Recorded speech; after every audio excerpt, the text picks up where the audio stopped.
Hi, everyone. It's Fiona here from fionamarks.com, and I am really happy and excited to have with me Amy Behrens. And today we're going to begin a series speaking about astrology and parenting, for which we've already had a primer out there for you guys to think about and contemplate. But before we get into the detail of the conversation, I just want to invite my friend Amy to share herself with you. So perhaps, Amy, could you share your current role as a parent coach? Sure. Hi, everyone. I'm happy to be here with Fiona. Fiona and I have known each other for a long time now, and it's a pleasure to be here with all of you. So, I'm a parent coach, and my work is to really support parents to be the guides in their families to navigate the turbulent waters sometimes of raising children. And I work with parents of 0 to 20 somethings because there's always different challenges that we face as we go along. I was a middle school teacher for many years before I had children, and I now have 3 children of my own who are ages 12, 15, and 18. And I really enjoy helping parents on the earlier part of the journey, as well as parents who are facing some of the teen challenges, and parents who are navigating adult relationships when their kids are back home, which has been happening during COVID. So, Absolutely. and I'm looking forward to seeing how Fiona's specialty of astrology fits with my specialty in parent coaching. Yes, exactly. And this is a kind of pet project that Amy and I have had in our minds to do for, it feels like to me, many, many years, Amy. Like I'm going to take a stab at like 5 or 6 years. We've kind of been mentioning that we wanted to do it. And just in case any of Amy's friends are watching, I should say something about myself too, that Yes. I have been life coaching since 2000. And I came into life coaching through neuro-linguistic programming and a very business focus on just helping people achieve goals in their life. And I love that idea that coaching has, that you can change anything that you put your attention to. So I find it a very positive and empowering space. And over the years, I've added to that through learning about Ayurveda and how to coach people in an Ayurvedic approach to their life, which is really holistic. It includes health and breath and meditation and diet and a whole philosophy, which I guess is what eventually led me towards Vedic astrology, because Vedic astrology tries to account for everything that anybody could ever go through or experience. And I'm fascinated by a philosophy that's big enough to have all the varieties of life in it. And so here, Amy and I are both coaching and both parents. So we love to chat about parenting. And today we're hoping to invite you into a bit of a fly on the wall conversation that we would normally be having, where we both get to explore each other's expertise and learn. And I don't know everything, and Amy probably doesn't know everything. And it's not really the aim of the exercise for us to be experts or all knowledgeable, but more that by caring about the way that we are as parents, we can only become more effective with the children that we're with. So let's jump on in, Amy. Sounds good. Now, because I'm hosting, I got to pick the topics. So, so Amy's is in my home court at the moment, and I put out a little primer so that both she and you at home could share along with us. So let's bring that up on screen. Because I think there's lots of things that astrology can share with us about parenting, and I limited myself just to 4 because that's what I've agreed with Amy is to catch up each week in February. So today we're going to have a look at parenting styles and how astrology can inform that discussion. But I'm hoping that next week we're going to examine a truism that children are a source of joy and look at in astrology actually where children are in relation to our happiness on our birth chart. And then in the third topic, I chose temper tantrums and behavioral patterns, looking at some of those things in your child's chart that can be challenging or can bring turbulence and creativity to the family environment. And finally, the fourth topic, each of your individual children are having their own individual astrological relationship with each parent, and that can get quite complex within a family. So I've put that in as topic 4.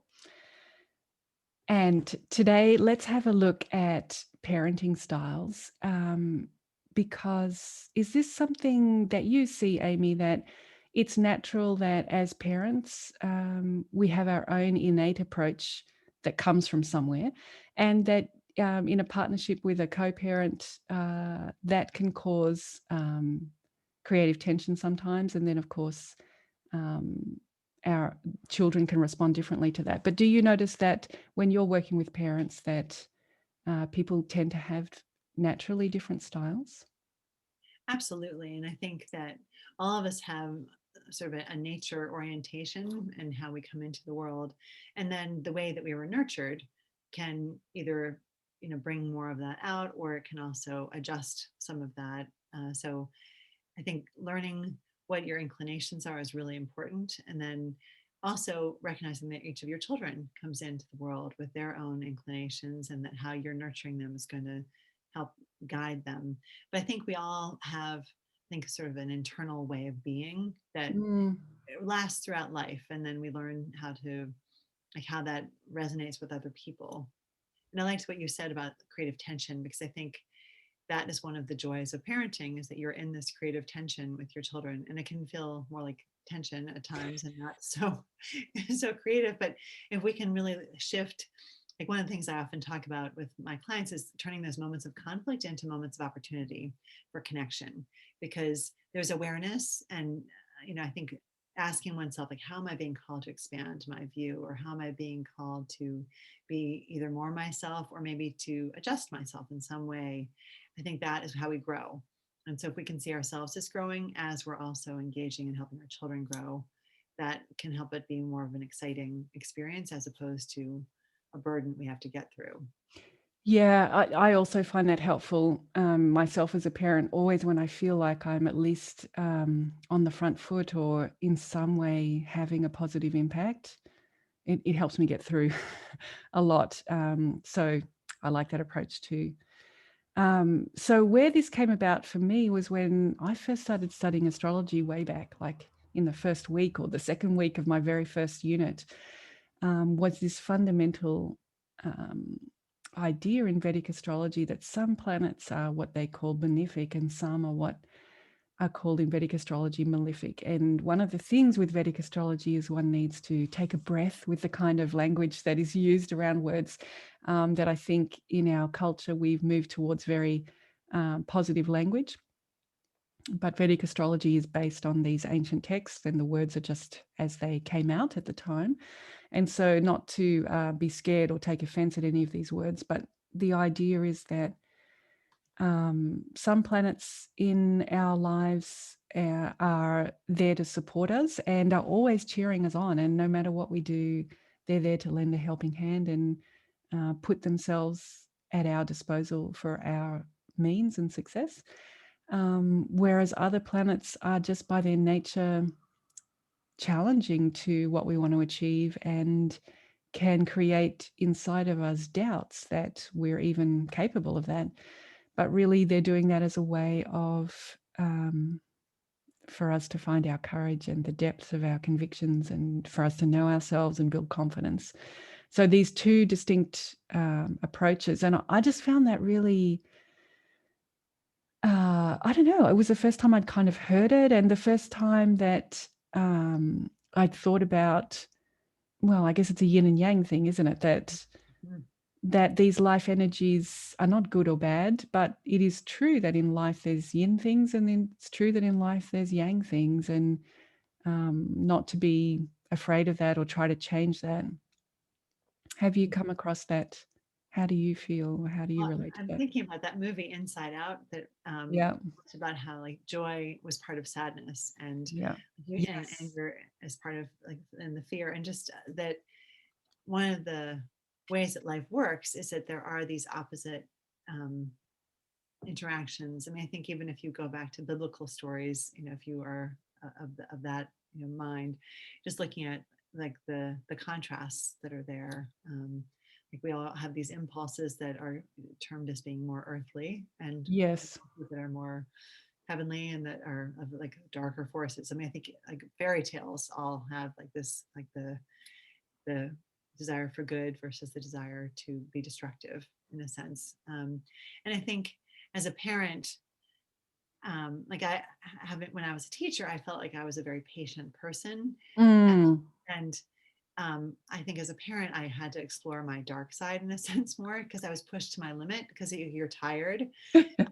You are doing something that's new. Most of us have not, like we might have babysat for younger siblings or for neighborhood kids, but we have not actually parented before. So there's a lot of new, and so you explore the reaches of your comfort zones. And so I think looking at it, that there are some, like I hadn't really thought about planetary forces, but it's an No. interesting idea. No, it's cool to like for me to be thinking about that now.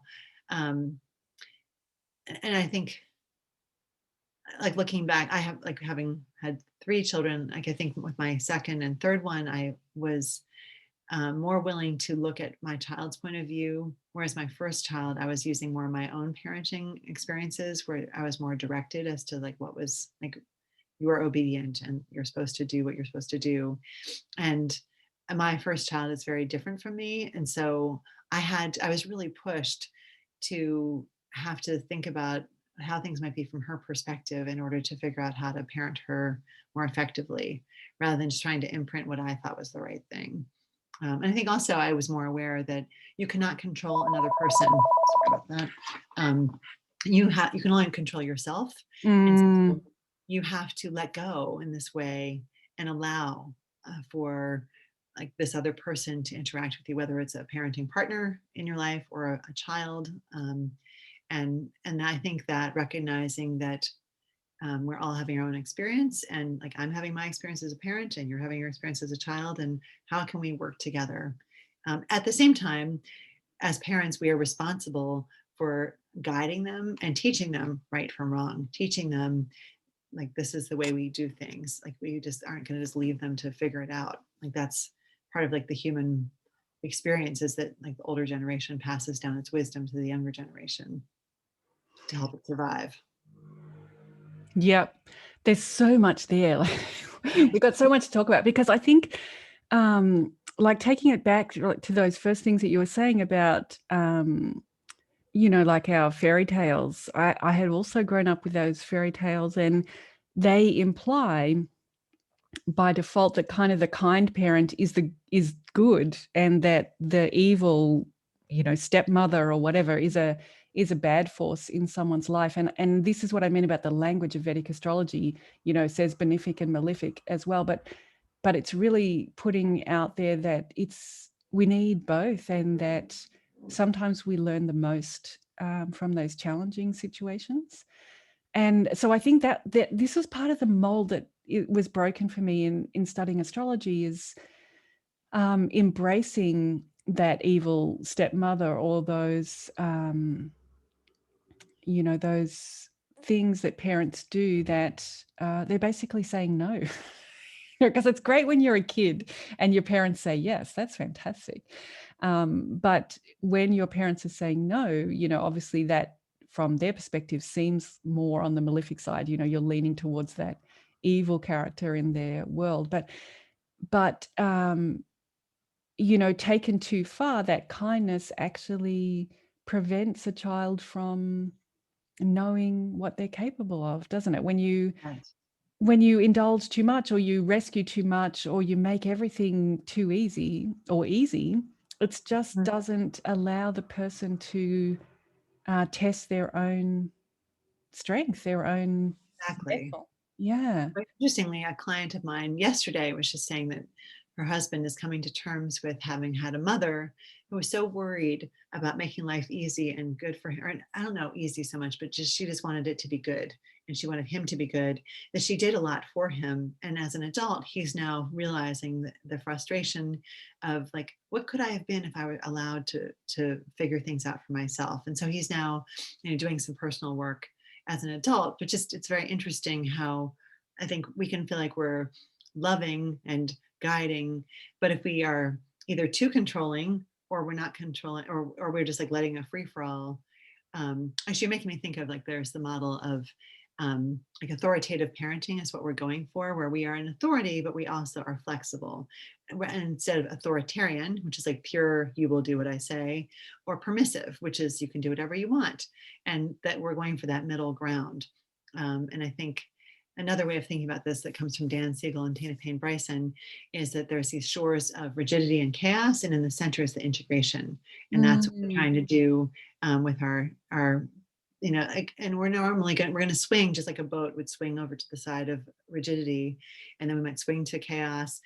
But so that's going to be part of the path, but we want to kind of be in the flow and be, not sticking to one side of the river or the other. I think that's a helpful way of, like, when I'm finding myself being controlling, I have to think, okay, what's operating here? Why am I being controlling? Am I trying? And another thing I'll share is just from Tina Payne Bryson and Dan Siegel, is this idea of HALT, like hungry, angry, lonely, tired. Like when we are facing one of those issues, or our children is, we tend to swing more to either chaos or rigidity, because we're kind of not balanced. And so if we want to be dealing with a child who's having a lot of energy that might seem malefic, that if we can attend to one of those needs, and like finding out, like, if they're hungry, like maybe feed them before we have the conversation, or ourselves if we're feeling angry and about to pounce because we're tired and hungry, and maybe even feeling lonely and angry as well. Like, we're not going to be parenting so well in that moment. And Yep. so we can sort of use a more benefic force by being like, let me attend to those needs, and then I can parent well from a more integrated space.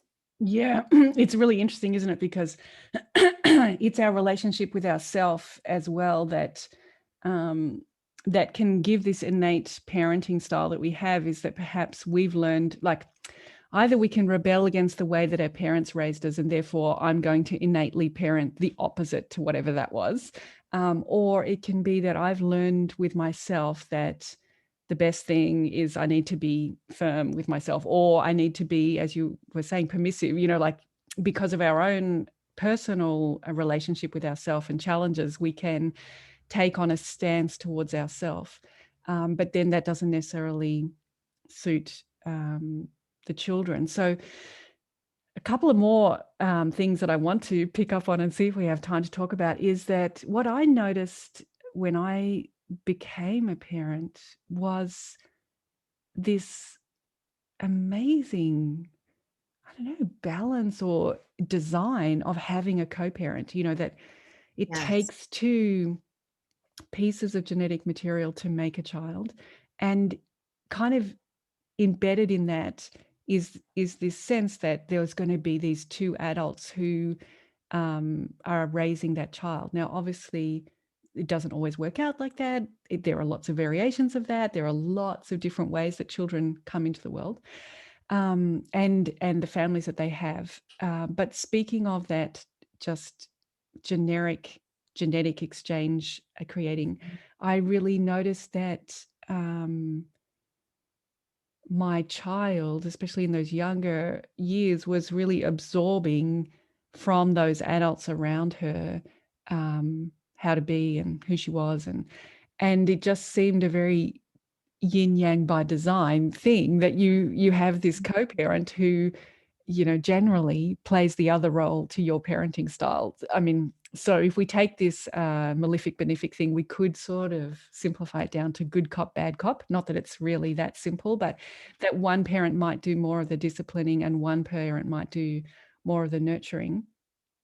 And we could talk about that in itself. But Yes. what really fascinated me was like the effect that was having on the child's brain, just sort of absorbing both of those, and that as co-parents, we try to be consistent within each other, but we're also human, and of course that child is experiencing inconsistencies, and also learns to go to one parent for this and another parent for that. So did you also find that, and do you find it in your work, the gift of the co-parent?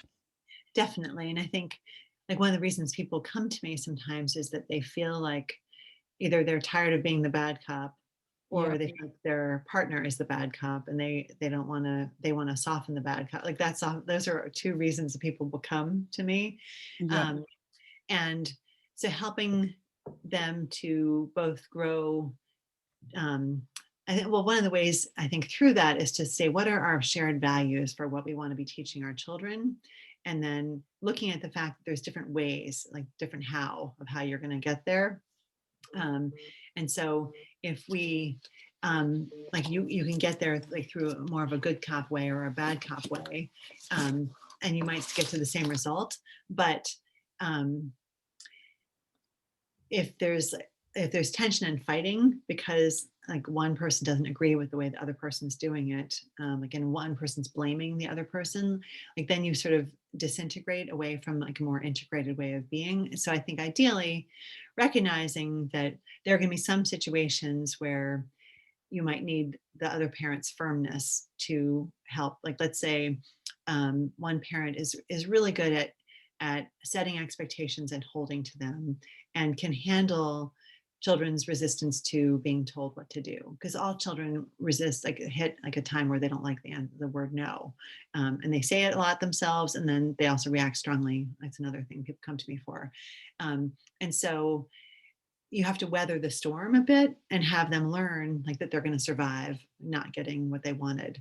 um, and so sometimes like that, having that parent is going to help the other parent be strong in those moments to be like, nope, like we said, you know, like you may not ride your bike without a helmet, for example, or um, you do actually need to, you know, let your sibling play with that toy.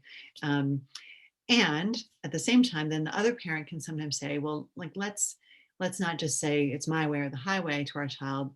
Instead, how about if we say, okay, you want to ride your bike, you want to not wear your helmet, like that's a non-negotiable thing. However, if you want to, might not be the best example because like, well, I think it's a good example of a Yeah. non-negotiable. Like for Yeah. me, like you have to wear your helmet, especially when you're younger, you know, learning how to bike.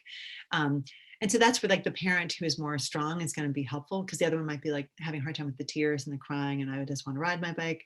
Um, and so you can kind of lean on that stronger way of being. Other times, a parent might be like, you have to eat all your dinner, you can't leave the table. And like the softer parent, the more benefic parent might be like, you know, she really just doesn't like sweet potatoes, and so she doesn't want to eat those. And so how about if we substitute a different vegetable that is also orange, and you know, call it a night. And so then like sometimes there's ways of like switching a little bit, or you know, with bedtime routines are often challenging for people. And so you can say like you have to go to bed, you know, and have a very strict way. But if the child's needing to connect with you, then maybe like bringing stories in, or maybe like teaching them how to brush their teeth in a more fun way, or having a different toothpaste, or like there's different things you can do to make something seem more fun. And so the benefic oriented parent might bring in some of that playfulness and lightness, and then the other parents like helping to hold to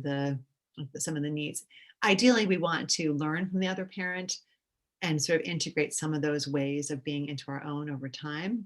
And if we're also parenting on our own, which certainly happens to many people, then I think we have to see, okay, how can I bring out both parts of those in myself? And how can I create a community around myself that can help me? Because I think we all need community. And I think COVID has really made a lot of parents feel very isolated, because you don't have the community that you used to have, where you could just stop, you know, on the way to school and say, I had this really rough morning. How would you handle this? Instead, like you're having a rough morning in your house and there's nobody you can Yep. go and talk to.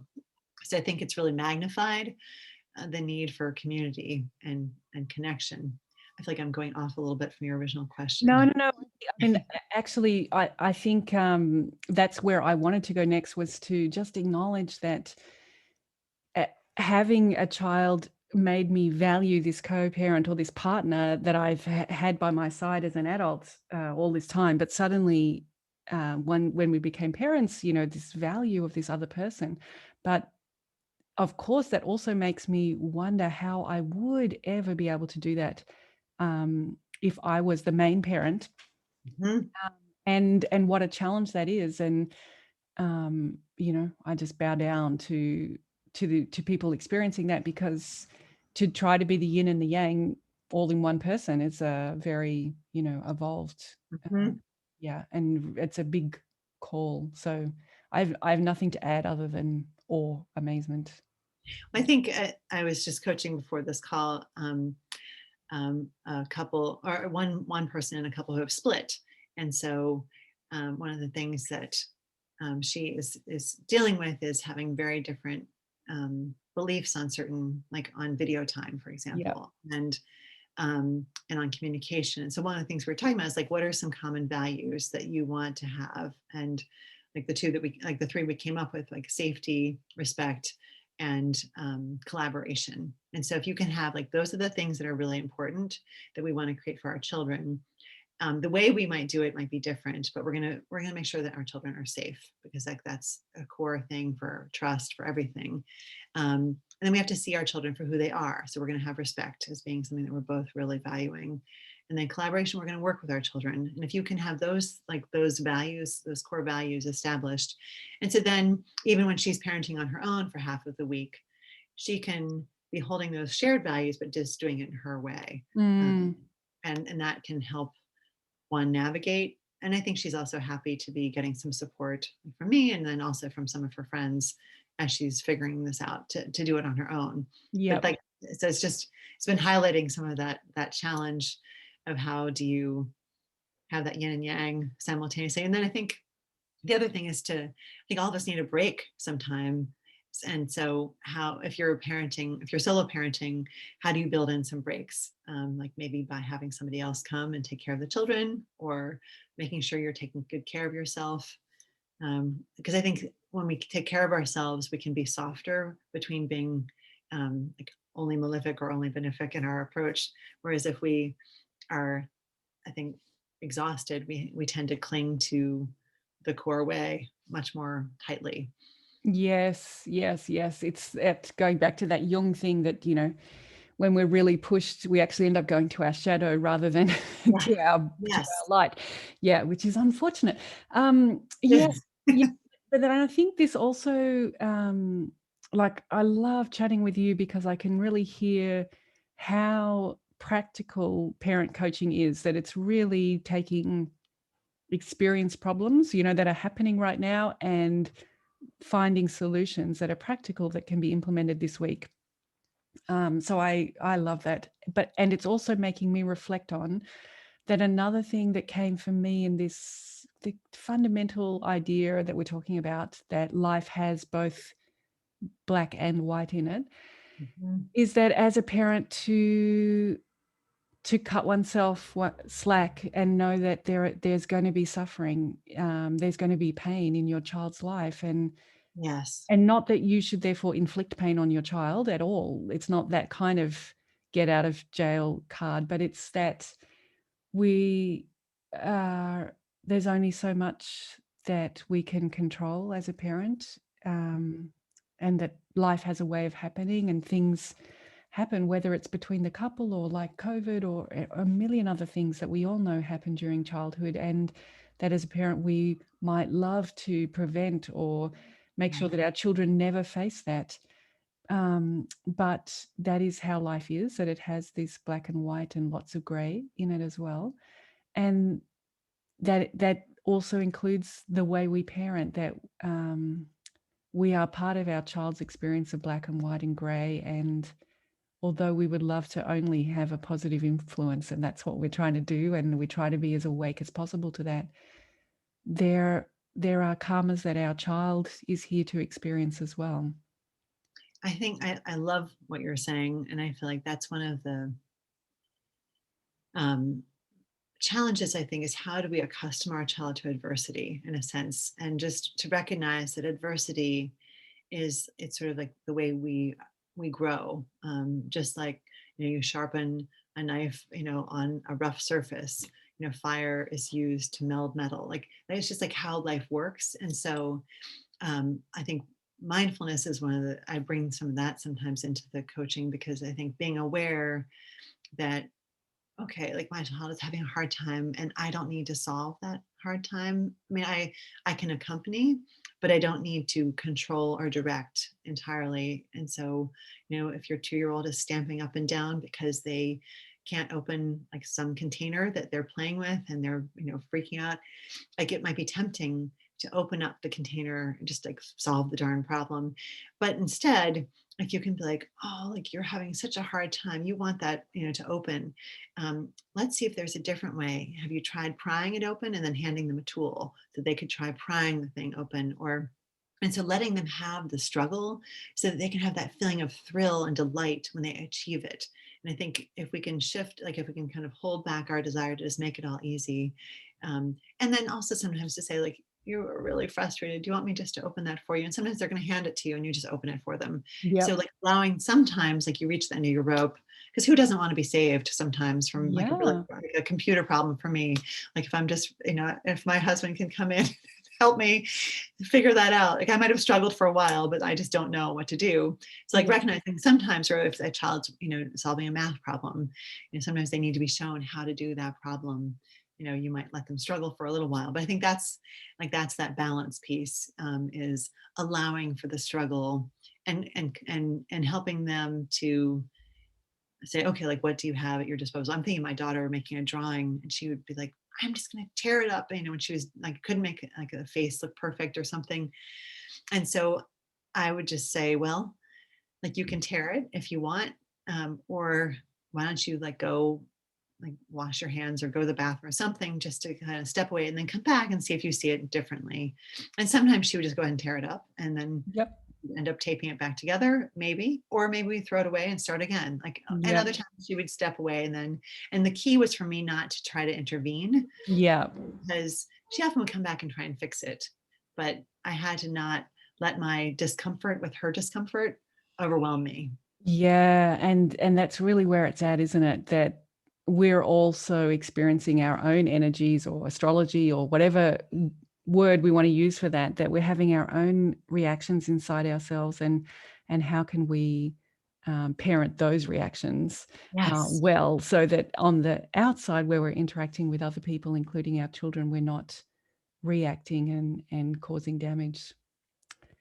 Amy, we could talk about this all afternoon. I know. But I know that we should wrap up soon. So before we go, is there anything that you wanted to add? Because I've kind of been guiding the questions and I haven't maybe let you. So I just want to check if there's anything else that you wanted to share before we say goodbye. And obviously we'll get a chance to chat again next week. I was thinking I often at the end of my coaching sessions do like, what are the takeaways? And so maybe what we can do is just like pause and say, like just reflect back on some of the themes that we've picked up on, because I think we've had like this dark light theme, Yes. how what like that like you need both, Yes. and I think there's been another theme of um, kind of recognizing that we swing back and forth, and so we have to kind of regulate and also to be, I think, compassionate. I guess that's something I'd like to add is as parents to be compassionate towards ourselves, Yes. because we're all going to cling to that rigidity sometimes, or we're going to like let our malefic energy out. And I mean, I think every parent has times where they're not very proud of how they just acted or what they said. And so when you act that way, to be like, okay, like you were having a hard time, and then to apologize. I think the power of apologizing to our child, like, I'm really sorry. I, I was acting this way. I'd like to do a do-over. May I try this again? And then also allowing our children to be like, yeah, that was not such a great way. You just asked me, or told me you didn't like dinner. You want to do a do-over and leave and then come back. So I think when our children exhibit energy that we don't really love, helping them to have an opportunity to kind of redo, and sometimes they're not going to choose that, but um, I think just for having, I guess, this growth mindset is really what it is recognizing that we're all on this journey and we're not going to be perfect. And that there's continually these opportunities that are presented either by the universe or by the planets, however one looks at them, for us to grow. And so having like an attitude of, okay, what am I being called to do? What am I being called to learn in this moment can make the whole experience of parenting much more fun and exciting. Yes, yes. And but bringing that to astrology is that often what's hard about these planets, the inverted commas malefic, is that they're constricting and they say no. And so I think for us as parents, hitting up against our own experience and limitations, we can also feel like, why aren't I getting a break here? You know, why is it always no? Why am I always hitting a wall with this stuff? And this is what astrology is really giving, is that broad picture that that's okay. You know, for reasons that we might not be able to see or understand, we're being challenged in this area, and that is for our greatest and highest good, you know, and we have to kind of take that on faith. It's like a perspective that one has on life, but that even when it feels like we're coming up against resistance ourselves, that is teaching us things as well. And it's time for us to be humble and be courageous and be creative. You know, we're also being called. So that growth mindset of which you speak, which I agree is wonderful. I think what I love about what astrology brings in is that might sometimes not feel like one is being called to grow, and that's okay. Like, to not be frustrated by that, to accept that some of the best times that we grow is when we are being constricted. So it's a bit not what you would expect. What do you call it? Counterintuitive. But there's a big, if one is comfortable with astrology, there's a big universal milkshake of energies that is there in our chart, kind of churning around. And we might not be able to see why that no and that pushback and restriction and is good for us, but it might well be. Gosh, all right. We really should wrap up. I would say, to your takeaway question though, is that it also made me start thinking about receptivity, that when you're talking about frustration, that it is good to help children work their own way through solving problems. It is really good. And it's also good to build into children being receptive to help, which is exactly what you were talking about. And, you know, that's why it's really complex being a parent. It's got all of these light and dark mixed into it. Amy, thank you for being here with me. Such a pleasure. Yeah, I'm really looking forward to catching up with you again next week. Thanks for everything that you bring to the conversation and share with us. So next week we're going to talk about children are a source of joy. Yay. Good.